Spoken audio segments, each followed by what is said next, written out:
Let's dive into an incredible story about two ancient superpowers, one man caught right in the middle, and a single decision. A decision born from pure fear that would end up changing the course of history forever. It's a classic tale of politics, paranoia, and the massive price of betrayal. You know, it's a question that echoes through the ages, and it's really the heart of the story we're exploring. Keep it in the back of your mind, because one of the most powerful men in Athens is about to find out the answer, and in the most brutal way you can imagine.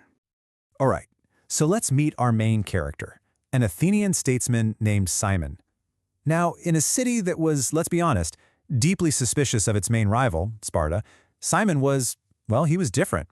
He was this powerful, respected military leader, but his whole political stance was pretty controversial. He actually believed Athens and Sparta should be partners, not enemies. And look, this wasn't just talk. Simon held an official title that made his position crystal clear. He was Sparta's proxenos in Athens. Think of it like being an official diplomat or advocate for a foreign power, but inside your own city. This was a position of immense trust, and it was given to him by the Spartans themselves. And you can really see just how deep his commitment went here. I mean, he wasn't just their representative. He was constantly pushing for cooperation in the Athenian assembly.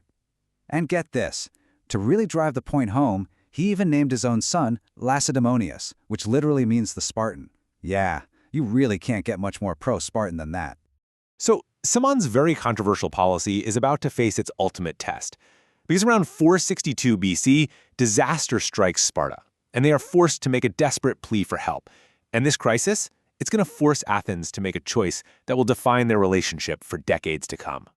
It was a total perfect storm. First, a catastrophic earthquake rocks the entire region, leveling parts of the city. Then, seizing that exact moment of chaos, Sparta's huge population of enslaved people, the helots, they rise up in a massive revolt.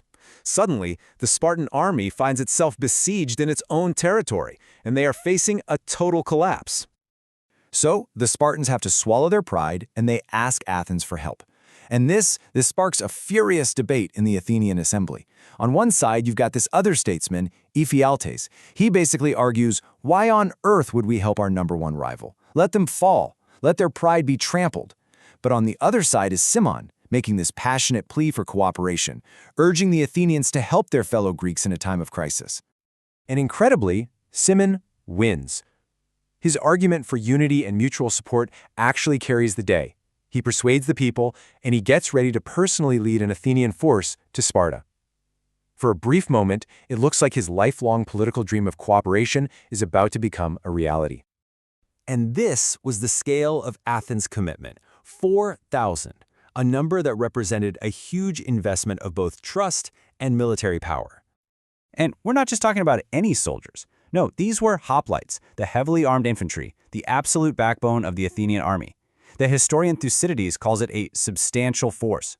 So this was a massive gesture of goodwill, a huge political and military risk by Athens, all led by Sparta's greatest friend, Cimon. So Cimon and his 4,000 men, they arrive at Mount Ithome, ready to help their allies. But what happens next is not some glorious joint victory, no. It's a shocking, humiliating, and politically explosive betrayal. The outcome was just stunning.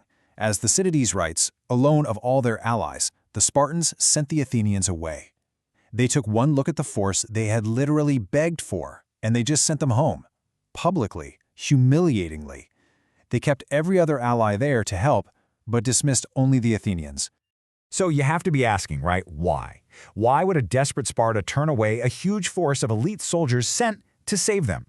Well, the answer has absolutely nothing to do with military strategy and everything to do with political fear. So here's the real reason. Thucydides tells us the Spartans, who were this rigid, military-focused society, grew absolutely terrified of the democratic, free-thinking Athenians in their midst. They feared their bold and revolutionary spirit might actually inspire the rebelling helots. They were literally more afraid of Athenian ideas than they were of the enemy at their gates. The consequences of this one paranoid decision were immediate and, frankly, catastrophic. The Spartans might have thought they were solving a short-term problem, but what they had really done was light a fuse that was about to blow up the entire political landscape of Greece, starting with the man who had trusted them the most. You can just watch the dominoes fall. First, the army returns to Athens, not victorious, but furious and humiliated. All of that anger gets directed at one person, Simon, the man who told them to trust Sparta. His political career is completely destroyed, and the Athenians ostracize him. They literally exile him from the city. Then, in their rage, Athens immediately renounces its alliance with Sparta and turns right around to make a new treaty with Sparta's mortal enemy, Argos. It is truly hard to overstate how big of a moment this was. Simon's entire pro-Spartan foreign policy was just obliterated overnight. The trust was gone. The two most powerful city-states in Greece were now officially on a collision course that would eventually lead to the devastating Peloponnesian War, all because of that one flash of Spartan fear. And that brings us right back to our opening question, but now with a whole new perspective. See, Simon's story isn't just ancient history. It's this timeless example of how paranoia and mistrust between partners can unravel decades of work, destroy political careers, and set entire nations on a path to war. It really makes you wonder, how often has fear between supposed friends reshaped the world we live in today?